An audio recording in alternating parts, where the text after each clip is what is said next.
Siempre al amanecer, mi camino a recorrer me llama y me lleva, solo verte alrededor. Hola oyentes de Radio Sefarad y bienvenidos una semana más a Caminando el Judaísmo con Ethel Barilka. ¿Qué tal, Ethel? Muy bien, Jorge, ¿cómo estás tú? Bueno, estamos en una fecha muy especial porque hemos estado todos estos meses hablando de las otras lecturas que tiene la Torá, y especialmente la lectura femenina, y hemos llegado, digamos, yo creo que a la fecha más femenina del calendario hebreo, porque tenemos una heroína mujer indiscutible como Esther, que tiene su propio libro, su propia Megilá, la historia de ella contada, y es una historia en la que ella es protagonista absoluta. Así es.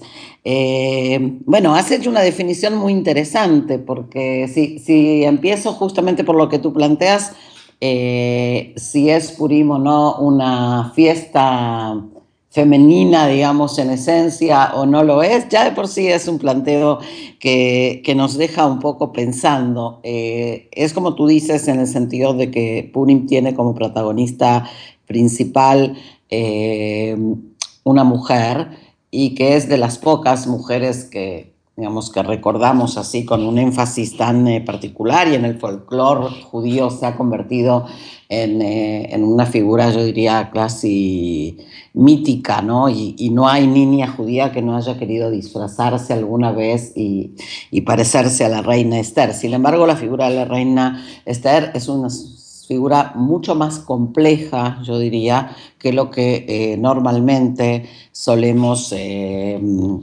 recordar, ¿no? Uno de los fenómenos interesantes de Purim es que todos guardamos en algún lugar un recuerdo de esta festividad que lleva una impronta infantil. Nos pasa eso con muchas fiestas, pero yo creo que con esta en particular. O sea, que también cuando somos adultos, de alguna manera quedamos pegados, por decirlo así, adheridos al recuerdo de la fiesta durante la infancia, ¿no? Y entonces Purim es la fiesta de los disfraces, y es la fiesta de la alegría, y es la fiesta de la reina Esther, y de las competencias de belleza y de los desfiles, etcétera, cuando en realidad la fiesta tiene dimensiones mucho más profundas, diría yo, y mucho más polémicas. Entonces, si me permites, me gustaría hacer referencia a alguna de estas cosas. Por supuesto. Pero antes de hablar de Purim, ya que mañana tenemos el día del ayuno, mejor dicho hoy, ¿no? Sí. El día del ayuno de la reina Esther, el ayuno de Esther, me gustaría hacer alguna referencia a este tema. En primer lugar, a una tradición que yo en lo personal no conocía, que está muy ligada a España, y es que el ayuno de Esther en algunas comunidades españolas ha sido conservado como un ayuno de 3 días, y no como un ayuno de un día, como el resto del mundo judío, cosa que ya es de por sí muy interesante. Y hay quienes opinan que esto se debe a una tradición que mantenían los anusim, los judíos que eran judíos, digamos, ocultos, durante el periodo inquisitorio, donde era mucho más fácil cuidar un ayuno de 3 días que mantener un festejo. No sé si se entiende. Cuando yo ayuno, mi vecino no sabe que estoy ayunando, mientras que si estoy festejando, tengo que tomar una serie de precauciones. Entonces el ayuno fue tomando una simbología o un peso bastante mayor al que tiene en otras tradiciones judías que no sean las españolas. Eso es un dato que creo que vale la pena recordar. Y otra cosa importante que me imagino que gran parte de los oyentes no conocen es que el día del Tanit Esther fue declarado por las organizaciones judías femeninas y por las organizaciones judías feministas como el Día de la Mujer Aguná. El Día de la Mujer Aguná es aquella mujer cuyo marido no se sabe su paradero, y por tanto ella no puede volver a casarse. O sea, no se ha divorciado, pero tampoco es viuda, y por lo tanto no puede volver a casarse. Eso es un tema, Jorge, te digo entre paréntesis, que amerita otro programa. Por supuesto, ¿Okay? sí. Pero sí es importante ver que justamente es en el día de Tanit Esther que se decide, o que deciden las organizaciones femeninas, recordar la lucha de estas mujeres que de alguna manera quedan en una situación muy delicada, porque es como que quedaran atadas a un vínculo, no es como sí, sino que quedan atadas a un vínculo matrimonial que es inexistente en la práctica, porque el marido no está, y de alguna manera se asemejan a Esther en el sentido de que queda atada a un vínculo matrimonial que no es un vínculo que ella elige. Y por eso las organizaciones femeninas eligen este día. Y otro dato interesante es que eligen este día porque, como tú dijiste, Esther es protagonista. Y la idea es que cada una de estas mujeres, ¿sí? Puedan volver a ser protagonistas de sus propias vidas. Pero como decía antes, este es un tema que amerita otro programa, pero sí vale la pena recordar que el Día de Tanit Esther hoy tiene una connotación más. En cuanto a la fiesta de Purim, nosotros vamos a leer la Megilá, y la Megilá, el libro de Esther, que se llama Megilá, lo traducimos al español normalmente como rollo, ¿no? Es una lectura que es obligatoria para las mujeres. Y dicen los Jajamim en el Talmud, dicen nuestros sabios en el Talmud, que la lectura es obligatoria para las mujeres, a diferencia de otras mitzvot, de las cuales las mujeres están exentas, porque las mujeres fueron partícipes del milagro de Purim. Y al decir fueron partícipes del milagro de Purim, se refieren justamente a la participación de la reina Esther. ¿Ok?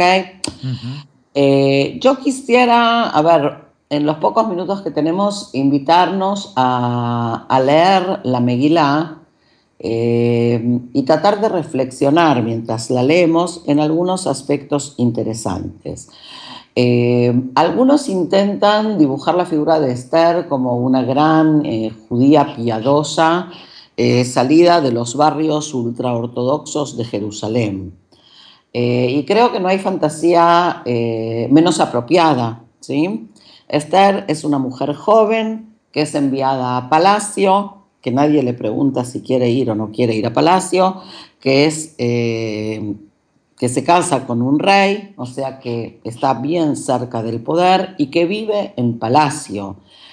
Todas estas fantasías de que Esther cuidaba el recato, comía kasher y andaba por ahí como si fuera una mujer de extrema observancia religiosa, son eso, son una fantasía. Creo que lo importante de la figura de Esther es justamente lo contrario, que a pesar de un primer alejamiento de su pueblo, y a pesar de estar en el punto más importante del poder gentil, logra reconectarse con su propia identidad, logra a través de la reflexión, del ayuno y del peligro, de entender cuál es el peligro, logra convertirse en artífice de su propio destino, y no solo del suyo en lo personal, sino también del destino de su comunidad y de su pueblo. Yo creo que eso es lo importante de la figura de Esther. Y yo creo que por eso también ha sido tomada, como tú decías, como figura representativa el ayuno de Esther por los Anusim, o Bnei Anusim, porque ven en ella a alguien que tuvo que mantener su judaísmo oculto y secreto, como le pasó a ellos, ¿no? Exactamente, por eso decía yo antes que es una tradición que aquí en España tiene un peso tan particular, ¿no? El ocultar, por un lado, la identidad. Y yo digo más, no es solo el ocultar, porque aquí la lectura de la Megilá, yo creo que podemos hacerlas de dos maneras. Por un lado, hay un elemento de ocultamiento, pero también hay en algunas interpretaciones un elemento de distanciamiento, que no es lo mismo, ¿no? O sea, yo puedo ocultar y hacer un como si, ¿sí? Vivir como si fuera otra cosa, que es lo que hacían los Anusim, pero hay también una cosa que es el distanciamiento, o sea, empiezo a vivir o a ocultar y termino distanciándome. El ayuno, de alguna manera, es lo que va a ayudar a Esther a reconectarse con su propia identidad, con su propia comunidad, con su propio pueblo. Y fíjate que no es solo ella la que ayuna, sino que es toda la comunidad la que ayuna. Hay como una especie de energía, podríamos decir, especial en esta situación comunitaria de ayuno colectivo, que es como si le diera a Esther la fuerza para poder actuar. El ayuno implica reflexión, el ayuno implica, a diferencia de lo que pasa muchas veces hoy en día, implica una especie de retiro espiritual en el que puedo concentrarme un poco más seriamente en los asuntos internos y en el que puedo tomar decisiones. O sea, Esther se toma 3 días para pensar y decidir qué es lo que va a hacer. O sea, que su decisión es una decisión plenamente consciente, ¿sí? Y cuando ya sale al camino, sale decidida, teniendo muy claro qué es lo que va a hacer. En ese sentido, Esther es un poco el ejemplo de muchas otras mujeres que ante situaciones de amenaza o situaciones de tensión o situaciones difíciles encuentran la fuerza para seguir adelante y para dar vuelta, ¿sí? El destino o el rumbo que tenían las cosas.